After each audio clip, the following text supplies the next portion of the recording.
하나님 말씀은 요한일서 5장 10절에서 13절입니다. 요한일서 5장 10절에서 13절의 말씀입니다. 요한일서 5장 10절에서 13절입니다. 제가 가지고 있는 성경 393면에 있습니다. 요한일서 5장 10절에서 13절까지의 말씀입니다. 우리 같이 함께 10절에서 13절 말씀, 신약성경, 제가 가지고 있는 성경 393면입니다. 요한일서 5장 10절에서 13절 말씀, 우리 같이 함께 합독하겠습니다. 하나님의 아들을 믿는 자는 자기 안에 증거가 있고 하나님을 믿지 아니하는 자는 하나님을 거짓말하는 자로 만드나니 이는 하나님께서 그 아들에 대하여 증언하신 증거를 믿지 아니하였음이라. 또 증거는 이것이니 하나님이 우리에게 영생을 주신 것과 이 생명이 그의 아들 안에 있는 그것이니라. 아들이 있는 자에게는 생명이 있고 하나님의 아들이 없는 자에게는 생명이 없느니라. 내가 하나님의 아들의 이름을 믿는 너희에게 이것을 쓰는 것은 너희로 하여금 너희에게 영생이 있음을 알게 하려 함이라. 아멘. 이번 주 한국일보 주말 에세이에 보니까 수박이 둥근 이유에 대한 글이 있었습니다. 일본에서 네모난 수박을 만들었다고 합니다. 수박이 둥글어서 운반하기 힘드니까 네모난 수박을 만든 것입니다. 수박이 네모난 거를 보신 적이 있으신지 모르겠습니다. 저는 한 번도 못 봤는데 어쨌든 이 수박을 네모나게 만들면 자르기도 훨씬 수월할 겁니다. 글을 쓴 이 글쓴이는 자신이 텃밭을 만들어서 수박과 토마토, 오이, 가지 등을 심었는데 동그랗게 풍선처럼 커지는 수박과 과일들을 보면서 왜 둥글까 궁금해져서 좀 찾아보았다고 합니다. 최소의 면적으로 최대의 부피를 담을 수 있는 가장 경제적인 형태가 둥근 모양이라는 것입니다. 식물의 새로운 씨앗은 나선형 패턴으로 성장하게 되는데 이러한 자연의 곡선은 틈없이 새로운 성장을 돕는 가장 효과적인 디자인이라는 것입니다. 잎과 가지, 꽃잎도 나선형으로 자라게 되는데 이는 새 잎이 오래된 잎의 햇빛을 차단하지 않도록 하고 뿌리는 최대의 비나 이슬을 받게 하는 생명을 위한 신의 설계를 반영했다라고 했습니다. 네모난 수박은 나온 지가 수십 년이 지났지만 아직도 단맛이 자연적인 둥근 수박에 미치지 못한다고 합니다. 그 문제를 해결하려고 해도 해결할 수 없습니다. 수박은 동그랄수록 햇빛을 골고루 받아서 더 잘 익고 달다고 합니다. 저자는 자연엔 인간의 지능을 넘어선 신의 섭리가 있다라고 했습니다. 아마도 이분이 크리스찬이 아닐까 생각이 됩니다. 우리가 아무리 뛰어나다고 해도 하나님의 지혜를 뛰어넘을 수 없습니다. 전 세계가 폭염으로 시달리고 있는데 이 고통은 인간의 탐욕으로 인한 것입니다. 지혜가 있다고 자랑하던 인간은 하나님께서 만들어 놓으신 이 자연을 파괴하고 더 힘들게 만들어 놓았습니다. 플라스틱을 만들어서 좋아했지만 그것을 처리하는 방법을 몰라서 이제 모든 인류가 고생하고 있지 않습니까? 인간이 참 지혜로운 것 같은데 어리석습니다. 그 어리석음을 또한 깨닫지 못하는 것이 또 어리석음 중에 하나입니다. 차라리 깨달았다면 이제는 좀 멈춰 설 텐데 인간의 이성으로만 해결하려고 합니다. 18세기의 서구 계몽주의와 과학의 발전으로 인해서 과학적 사고가 세계를 지배하고 있습니다. 지금도 마찬가지입니다. 그러나 인간의 이성으로 이상적인 세상을 만들 수 있었다면 벌써 만들어졌을 겁니다. 전염병은 아직도 그칠 줄을 모릅니다. 올 가을에 재유행을 예고하고 있고 원숭이 두창이 위협을 하고 있고 전쟁으로 21세기에도 젊은이들이 죽고 있습니다. 다행히 곡물 수출에 합의를 해서 식량난은 좀 해결될 것 같습니다. 인간의 지혜와 지식이 부족함에도 인간은 하나님에게 등을 돌립니다. 창조주에 대한 관심이 사라집니다. 이런 시대 속에서 이 마지막 때에 우리의 신앙은 어디에 근거를 두어야 합니까? 우리가 어떻게 확신할 수 있겠습니까? 오늘은 영생이 있음을 이라는 제목으로 함께 은혜를 나누겠습니다. 오늘 본문 중에는 증거에 대해서 말씀을 주고 있습니다. 10절에 보면 하나님의 아들을 믿는 자는 자기 안에 증거가 있고, 하나님의 아들 예수 그리스도를 믿는 사람들은 그 안에 증거가 있다고 합니다. 예수님을 믿는 여러분들은 여러분 안에 증거를 갖고 있는 겁니다. 여러분에게 증거가 있습니까? 여러분이 확신한다면 성령께서 하시는 것입니다. 성령께서 우리 안에 증언해 주십니다. 하나님을 믿지 않는 자들은 잘 이해하지 못합니다. 이해할 수도 없습니다. 요한일서 4장 5절에 보면 그들은 세상에 속한 고로 세상에 속한 말을 하며 세상이 그들의 말을 듣느니라. 사람들은 세상에 속해서 거짓된 말을 믿고 있습니다. 성령의 증거를 세상 사람들은 알지 못하고 세상의 말을 들으니 영적인 삶에 대해서 차원이 다른 삶에 대해서 이해하지 못하는 겁니다. 눈에 보이는 증거로만 판단하려고 합니다. 그러나 하나님께로 난 자는 성령의 증거하심으로 하나님의 아들을 믿습니다. 그 증거가 우리에게 있습니다. 6절에 보면 증언하시는 이는 성령이시니, 여러분이 마음으로 믿어지면 성령의 역사로 믿어지게 된 것입니다. 어느 유명한 무신론자가 현대인을 위한 강좌라는 제목으로 광산촌을 찾아가 강연을 했는데 목적은 기독교와 성경을 비판하기 위함이었습니다. 예수님의 부활 이야기는 꾸며낸 신화에 불과하다. 그는 청중에게 자기의 주장에 동조할 것을 요구하며 음성을 높였습니다. 이때 한 사람이 자리에서 일어나더니, 선생님, 저는 일개 광부에 지나지 않습니다만 예수님의 이야기가 신화이며 성경이 거짓이라고 하신 말씀은 전혀 이해가 되지 않습니다. 3년 전까지만 해도 나와 우리 가정은 비참한 생활이었지요. 그러던 어느 날 어떤 사람이 예수 그리스도를 소개한 후 난 그분을 내 심중에 모시면서 완전히 새 사람이 되었습니다. 그 지독한 술을 끊었고 처자식을 진심으로 사랑하게 되었으며 그 결과 온 가정이 새롭게 변화되어서 행복을 누리고 있습니다. 여기 모인 광부들이 모두 증인입니다. 그런데 예수의 이야기가 신화라니요? 그렇다면 내 가족과 세상의 수많은 사람의 생생한 변화의 삶이 한낱 꾸며낸 이야기 혹은 신화를 믿고 되어진 일이라고 믿으란 말입니까? 라고 반문했다고 합니다. 우리의 삶에서 확신, 주님께서 주신 그 확신을 가지고 변화된 사람들은 그 확신이 흔들리지 않습니다. 성령의 증언으로 우리의 마음에 믿음이 생기고 삶이 변화됩니다. 성령이 임하여서 그 확신이 생기면 이 내면에 질서가 생겨서 무질서와 방탕과 혼란에서 벗어날 수 있게 됩니다. 즉시 이루어지는 경우도 있고 또 순차적으로 계속 하나님 믿고 의지하며 나아가면 점차적으로 이러한 것들이 이제 변화되어서 성장해 나아갈 수 있습니다. 세상 사람들은 이런 차원을 생각하지 못합니다. 오늘 본문은 좀 더 심각하게 말씀합니다. 하나님을 믿지 않는 자는 하나님을 거짓말하는 자로 만든다고 말씀합니다. 10절 중간에 보면 하나님의 아들을 믿는 자는 자기 안에 증거가 있고 하나님을 믿지 아니하는 자는 하나님을 거짓말하는 자로 만드나니. 창조주 하나님께서 증거를 만드셨습니다. 하나님께서 인간의 역사에 예수 그리스도를 보내주신 것입니다. 이 사실을 믿든지 안 믿든지 자신의 선택에 달려있지만 결과도 자신이 감수해야 할 겁니다. 결과도 다 받아들여야 합니다. 우리가 살고 있는 모든 것이 하나님께서 주신 것인데 창조주 하나님께서 행하신 것을 믿지 않으면 하나님을 거짓말하는 자로 만드는 것입니다.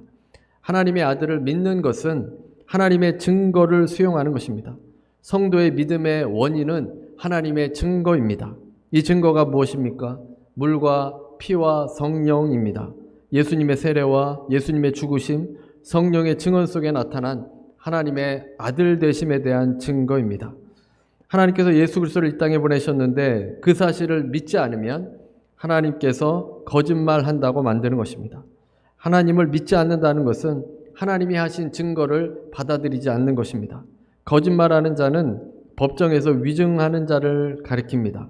즉 예수가 하나님의 아들이라는 사실을 이거 믿지 않으면 하나님의 증언을 믿지 않는 하나님을 믿지 않음으로 말미암아 하나님을 위증자, 거짓말하는 자로 만드는 것과 다름이 없습니다.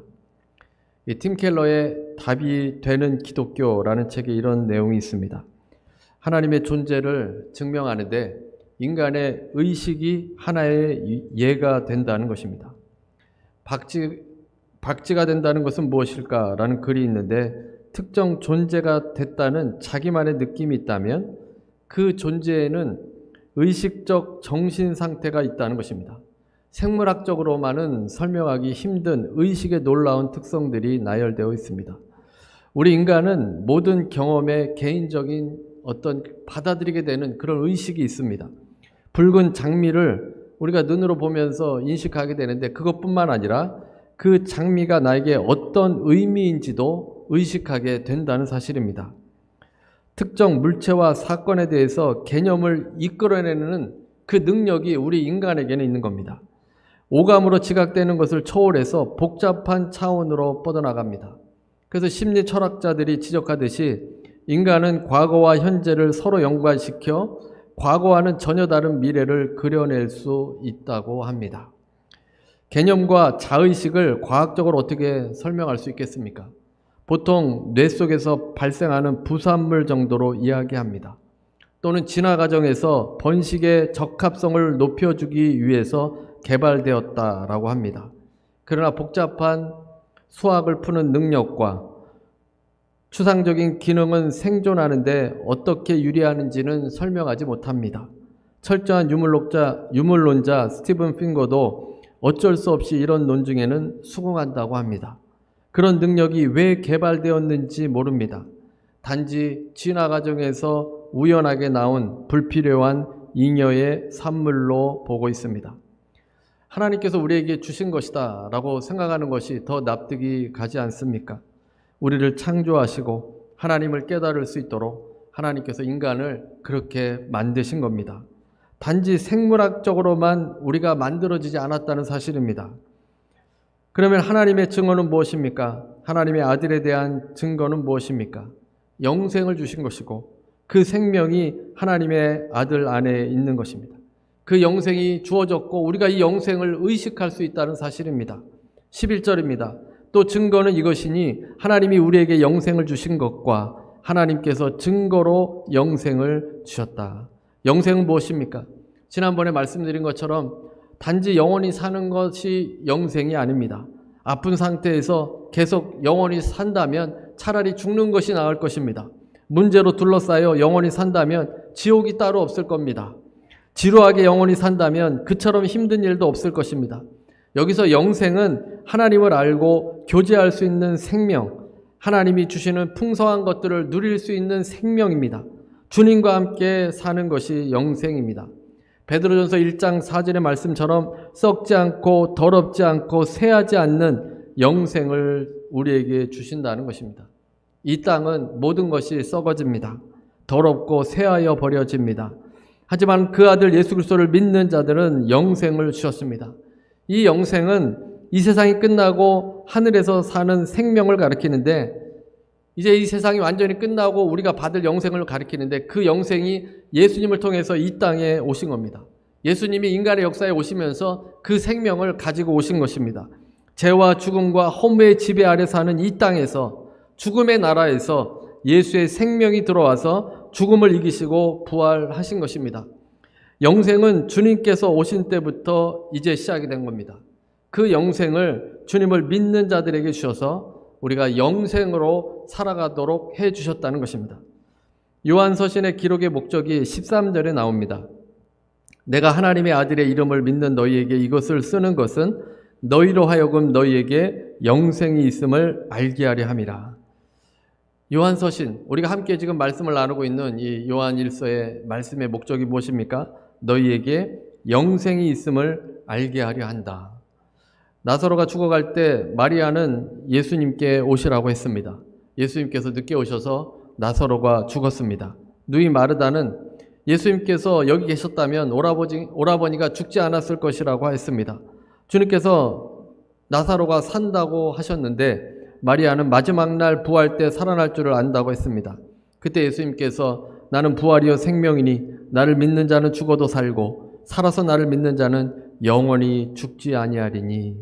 주님께서 생명으로 오셨기 때문에 주님을 믿는 자는 부활을 경험하고 영생을 산다고 말씀해 주신 것입니다. 죽어도 살고 살아서 믿으면 영원히 죽지 않게 됩니다. 마리아와 마르다 그 가족은 이 땅에서도 예수님과 함께 있었기 때문에 그 영원한 생명을 이 땅에서부터 생명을 경험하고 누릴 수 있게 된 것입니다. 그 영생을 미리 맛보게 된 것입니다. 예수님과 함께 있기 때문에 이 땅에서도 영생이 현재에도 임하게 된다는 사실입니다. 요한복음의 기록의 목적은 하나님의 아들 예수 그리스도를 믿어서 영원한 생명을 얻는 것입니다. 요한 1서는 하나님의 아들을 믿은 자가, 여러분처럼 예수님을 믿은 사람들이 이미 얻은 그 영원한 생명, 영생을 알게 하는 것이 목적입니다. 왜 알게 한다고 하시는 것이겠습니까? 우리에게 영생이 이미 있음에도 불구하고 이것을 잘 깨닫지 못하고 살아가는 성도들이 많기 때문입니다. 아무리 소중한 것이 있어도 깨닫지 못하면 소용이 없습니다.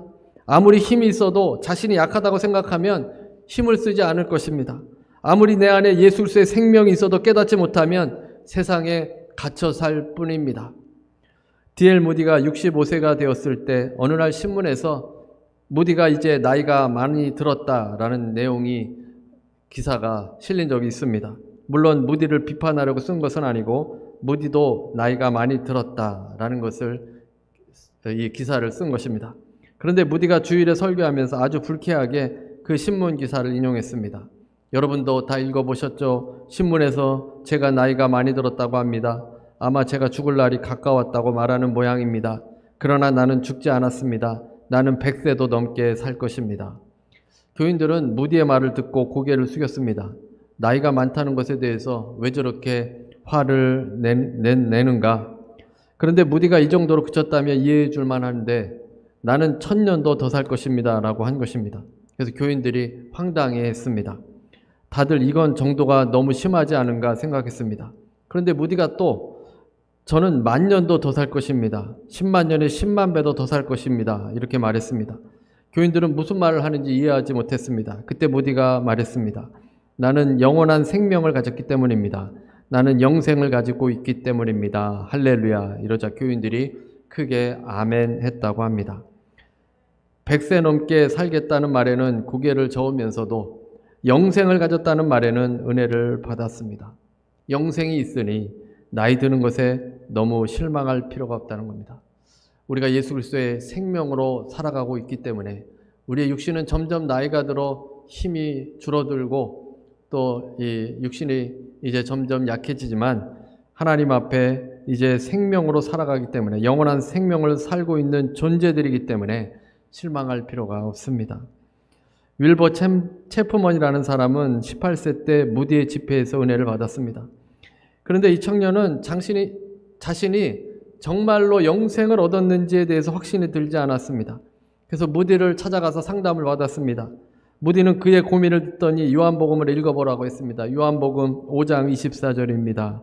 내가 진실로 진실로 너희에게 이르노니 내 말을 듣고 또 나 보내신 이를 믿는 자는 영생을 얻었고 심판에 이르지 아니하나니 사망에서 생명으로 옮겼느니라. 무디는 체프먼에게 물었습니다. 너 예수 믿니? 예, 믿습니다.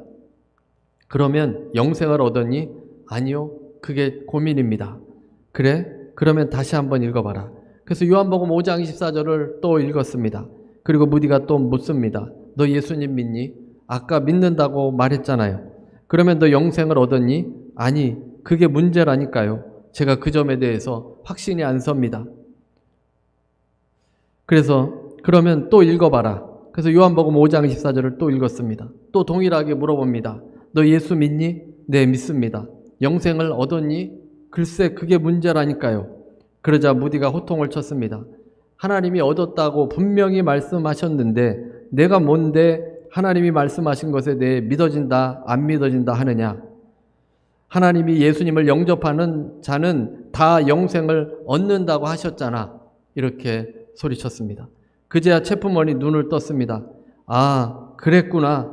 내가 예수 믿는 것이 분명하면 영생을 얻는구나. 내가 왜 그것을 의심했을까? 그는 그제서야 확신을 갖게 되었습니다. 내게는 영생이 있다. 그래서 그는 신학교에 가서 목사가 되고 훗날 무디의 뒤를 이어서 그 교회 담임 목사가 되었습니다. 영생이 있음을 알지 못할 때는, 확신이 없었을 때는, 영생에 대해서 모호할 때는 그가 신앙으로 올바르게 살지 못했습니다. 그러나 영생이 있다는 것을 말씀을 통해서 확신하게 될 때 그가 신앙이 다시 회복이 되어서 목회자가 될 정도로 영원한 생명으로 믿음으로 살게 되었습니다. 버지니아의 어떤 분은 사도신경의 모든 신앙 고백을 인정하지만 마지막 구절만큼은 인정하지 못한다고 합니다. 그래서 모든 성도들이 다 사도신경으로 신앙 고백을 할 때 그는 고백하지 않고 마지막 구절에서 입을 다뭅니다. 몸이 다시 사는 것과 영원히 사는 것을 믿습니다. 바로 이 부분입니다. 유명 의과대학에서 일하시는 뛰어난 의학자입니다. 그분도 자신의 논리에 맞지 않는 것은 받아들이지 않습니다. 과학적 사고에 익숙해져서 부활과 영생, 뜬구름 잡는 말처럼 들렸던 것입니다. 우리가 학교에서 과학적 사고를 배우고 익힙니다. 이 세상을 살아갈 때는 아주 유용한 도구가 됩니다. 하지만 그것이 더 나아가지 못하도록 발목을 잡습니다. 그 과학적 사고가 영적인 차원의 것을 경험하지 못하도록 우리를 가로막을 때가 있는 겁니다. 이분은 얼마 후에 한계를 넘는 믿음을 경험했습니다. 믿어지는 역사를 체험하게 된 것입니다. 믿어지면 여러분 감사한 일입니다. 이 믿음이라는 것이 쉬우면서도 어렵고 또 어려우면서도 쉬운 것입니다. 성령이 여러분 안에 역사하실 때는 모든 것이 다 믿어지는 겁니다. 이것은 참으로 감사한 일입니다. 어떤 분들은 발버둥 쳐도 믿어지지 않습니다. 그러나 실망하지 마십시오. 포기하지 마십시오. 자신의 모습을 정직히 하나님께 드리십시오. 겸손히 말하십시오. 받아들이고 믿는 자들, 하나님께 나아가고자 하는 자들에게 하나님께서 은혜를 주셔서 성령의 역사를 통해 믿어지게 해 주실 것입니다. 하나님께서 우리를 사랑하셔서 그 아들 예수 그리스도를 보내주셨습니다. 그 아들이 있는 자에게는 생명이 있고 아들이 없는 자에게는 생명이 없습니다. 주님으로 인해서 영생을 얻은 존재임을 깨닫고 여러분 모두가 믿음으로 사시기를 주님의 이름으로 축원합니다. 우리 시간에 함께 기도하겠습니다. 영생이 있음을 믿으십니까? 영생이 있음을 믿는다면 무엇이 두렵고 무엇이 실망이 되겠습니까? 죽음의 나라, 죄와 죽음과 허무가 있는 이곳에서도 우리는 영생을 누리며 사는 삶이 됩니다.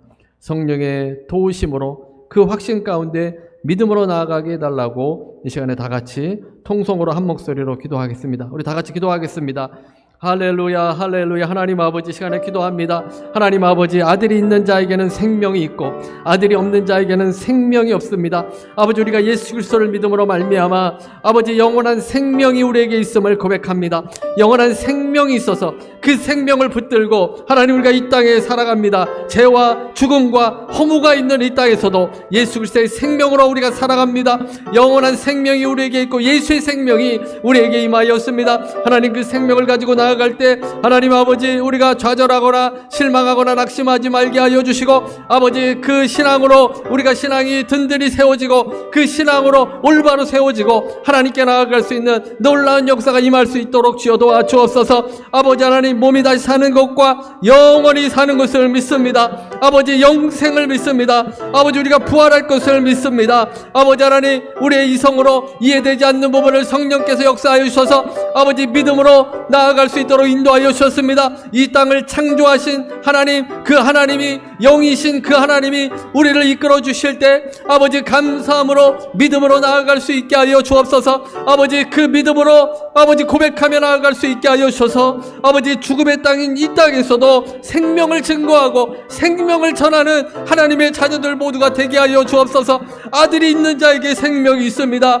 예수 그리스도, 오직 예수 그리스도만을 붙들고 나아갈 수 있도록 아버지께서 도와주옵소서. 성령의 역사가 우리 가운데 임하여지길 원합니다. 아버지 아버지 성령의 역사가 우리 각 개인의 삶 가운데 이루어지기를 원합니다. 아버지 우리가 왜 실망합니까? 왜 좌절합니까? 왜 주저앉습니까? 하나님 세상을 바라보기 때문입니다. 아버지 하나님 믿음으로 주님 바라보게 하여 주시고 영원한 생명 붙들고 주님께 나아갈 수 있도록 인도하여 주옵소서. 아버지 영원한 생명이 우리에게 있사오니 예수 그리스도 그분만 붙들고 나아갈 수 있게 되길 원합니다. 아버지 우리에게 영생이 있음을 알게 하려 함이라. 그 영생이 우리에게 있음을 고백하게 하여 주옵소서. 확신 가운데 든든한 믿음 가운데 나아갈 수 있게 하여 주시옵길 원합니다. 아버지 하나님 지체들을 위해서 기도합니다. 아버지 의심으로 어려움 당하는 지체들 있습니까? 아버지 믿어지지 않아서 몸부림치는 아버지 지체들 있습니까? 성령님 그들을 붙잡아 주시고 아버지 성령께서 아버지께서 아버지 마음을 붙잡아 주셔서 바꿔 주셔서 믿음으로 거할 수 있게 하여 주옵소서. 확신 가운데 거할 수 있게 하여 주옵소서. 믿음으로 고백하며 아버지 영원한 그 나라 바라볼 수 있도록 주여 도와 주시옵소서. 아버지 영생이 있음에 아버지 하나님 우리가 부족함이 없습니다. 이 땅에서도 담대히 살아갈 수 있습니다. 아버지 영생이 있음을 고백하며 붙들며 아버지 전하는 자들 모두가 될 수 있도록 하나님께서 도와주시옵길 원합니다. 아버지여 도와주시옵소서. 성령 충만하게 하여 주시고 아버지 영생을 붙들고 나아갈 수 있는 아버지 주의 모든 자녀들 되게 하여 주옵소서. 아버지 이 자리에 앉아있고 아버지 또 아버지 온라인으로 드리는 모든 성도들 가운데 아버지 혹시라도 아버지 마음에 의심이 있다면 이제 예수 그리스도 붙들고 아들을 붙들고 그 아들을 믿음으로 말미암아 아버지 영원한 생명으로 살아갈 수 있도록 하나님 아버지 도와주시옵소서. 아버지 가정과 일터에 어려움도 있습니다. 하나님 아버지 시간에 도와주시옵길 원합니다. 병으로 문제로 아버지 고통당하는 지체들을 붙들어 주시옵소서. 하나님 영원한 생명을 경험할 수 있게 하여 주옵소서. 주님의 기적을 경험할 수 있게 하여 주옵소서. 하나님의 은혜를 경험할 수 있게 하여 주옵소서. 아버지 주의 역사하심을 깨닫게 하여 주시옵시고 아버지 하나님 문제 가운데도 어려움 당하는 아버지 모든 문제들 주님 앞에 내려놓사오니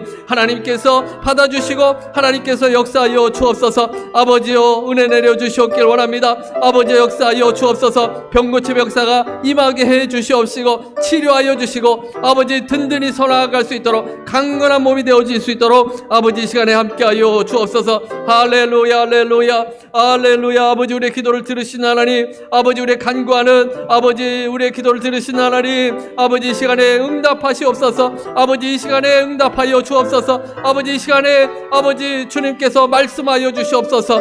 아버지 우리가 기도할 때 들으신 하나님을 믿고 의지합니다. 아버지 역사하여 주옵소서. 아버지 예배 가운데 임하여 주시고 충만히 거하여 주시고 아버지께서 도와주시옵길 원합니다. 할렐루야 할렐루야 할렐루야. 하나님 아버지 감사합니다. 문제를 가신 분은 가슴에 손을 얹으시기 바랍니다. 아픈 곳이 있으신 분은 아픈 곳에 손을 얹으시기 바랍니다. 제가 기도하겠습니다. 은혜로우신 하나님, 사랑의 하나님, 그 아들 예수 그리스도를 보내주시고 영생이 있음을 우리에게 깨닫도록 해주셨습니다. 이제 그것이 증거가 되도록 확신하게 해주시고 주님과 함께 죽음의 세상에서도 소망을 갖고 살아가도록 인도해 주옵소서. 믿음으로 든든히 나아가게 해 주옵시고 주님 기뻐하는 삶 살 수 있도록 도와주옵소서. 아버지 또 이 시간에 지체들을 위해서 기도합니다. 주의 성령께서 지체들을 도와주옵시고 믿음의 증거들을 일으키셔서 믿음이 재건되도록 도와주옵소서. 영생이 있음을 의심하고 확신하지 못하는 지체들이 있습니까? 아버지께서 함께하여 주셔서 확신 가운데 거할 수 있도록 도와주옵소서. 아버지 병으로 문제로 어려움 당하는 지체들도 있습니다. 우리의 현실의 삶에서도 주님의 생명을 경험할 수 있게 해주옵소서. 죽음의 땅에서도 생명으로 일어서도록 주여 도와주옵소서. 병으로 고통당하는 지체들이 있습니다. 주님 함께하여 주옵소서. 아버지 병마가 떠나가기를 원합니다. 아버지여 도와주옵소서. 예수 이름으로 명하느니 모든 병마는 떠나갈지어다. 예수 이름으로 명하느니 염증과 통증은 치료함 받을지어다. 예수 이름으로 명하느니 심장은 강건하게 될지어다. 죄와 죽음과 허무의 세상에서 그 생명으로 살아날지어다. 아버지여 우리를 도우셔서 강건한 육체, 아버지 건강한 육체로 나아가도록 도와주옵소서. 하나님 아버지 믿음의 어려움을 겪고 있습니까? 아버지 함께 해주셔서 담대한 믿음으로 살게 하여 주옵소서. 문제로 어려움을 겪고 있습니까? 주님 해결하여 주시옵길 원합니다. 예수 이름으로 명하노니 모든 문제는 해결받을지어다. 가정과 일터에서 떠나갈지어다. 악한 영은 예수 이름으로 명하노니 떠나갈지어다. 아버지 우리를 붙드시고 인도하여 주셔서 아버지 이 땅에 살아가는 동안 그 생명을 아버지 누리고 나눌 수 있도록 주여 도와주시옵소서. 그 생명으로 살아갈 수 있도록 인도하여 주시옵소서. 감사드리오며 예수님의 이름으로 기도드립니다. 아멘.